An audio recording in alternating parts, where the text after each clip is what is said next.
everybody. Thanks so much for joining me tonight for Gethsemane 7 at 7. Sorry, I'm a little wiggly. I'm sitting on my swing in the front yard.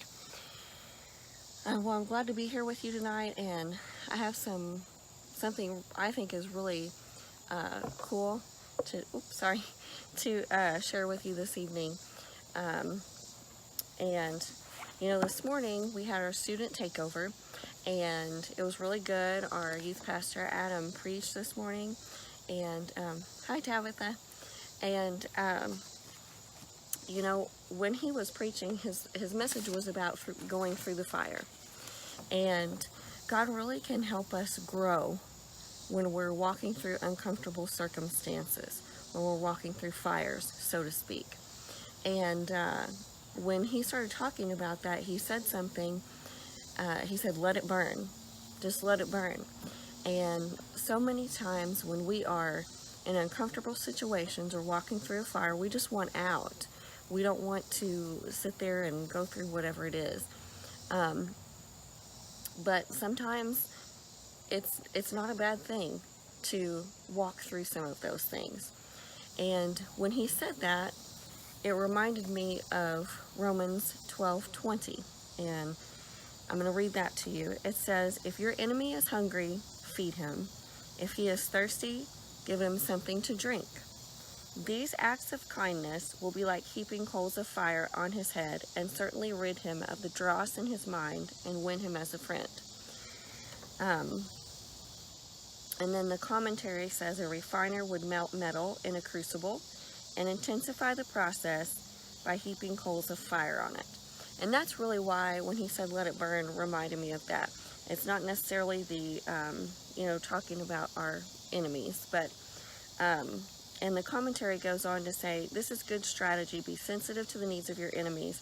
God sees gold in every person, which means, and I realize that's just in the commentary, but man, there's so many verses in the Bible that show that God really does see gold in you. It's all over Psalms about how he knit you together in your mother's womb, how he's given you so many things to do. It says in Luke that even the hairs of our head are numbered. And so anyway, yeah, God sees gold in each and every person, and that includes you. And that that just shows how valuable we are to him. But anyway, back to melting this gold down. So when there's dross or impurities in gold, sorry about the noise. When there's dross or impurities in gold, refiners melt that gold down so that the impurities can come out, and they melt and they rise up to the top, and then you can just kind of scrape them off, and it's so easy to get them out.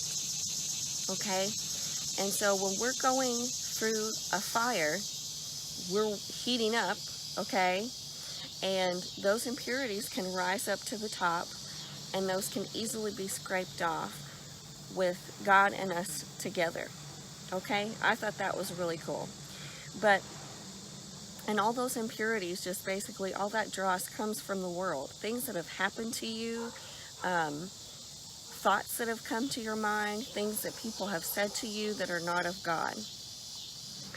And something else, I just kept thinking, okay, well, I need to look up what exactly, that process looks like, melting down that gold and all that stuff. So while I was looking that up, I saw that oftentimes that dross, when it's melted, it's called slag.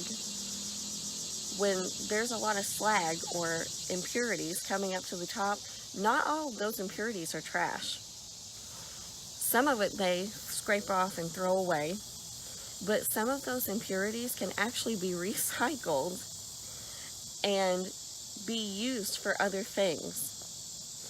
So sometimes we have so much junk from this world, but not all of it just needs to go in the trash. God can really turn things around and use that junk and turn it into something good, which reminded me of the next verse in Romans 12, which would be 21. It says, "Do not let evil be an excuse for you to feel defeated. Rather, seize the opportunity to turn the situation into a victory for good." And there are other versions of the Bible that word that a little bit differently, basically that God will turn everything for your good. But man, that's an opportunity. Walking through the fire and getting that junk out is such an opportunity for us to seize that and use that as a victory for our good, because he's given us the power to do that.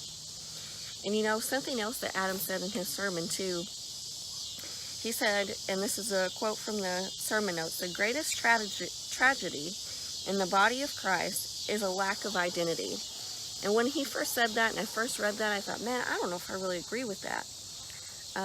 There's lots of things that we do wrong.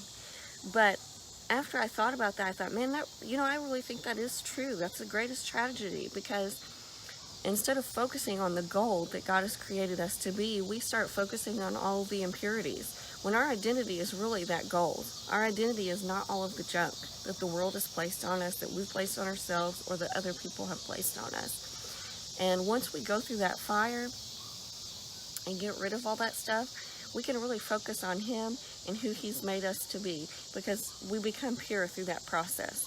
So I just want to say to you, if you're going through uncomfortable situations, while I don't believe that God sends bad things our way, but the Bible even says basically that, you know, life happens. Yucky things are going to come our way. But like Romans 12:21 says, what are we going to do about it? Let's seize that opportunity to get rid of that junk and shine like the gold he's made us. I hope this has helped you tonight. Thanks so much for joining me. Love you guys. Bye-bye.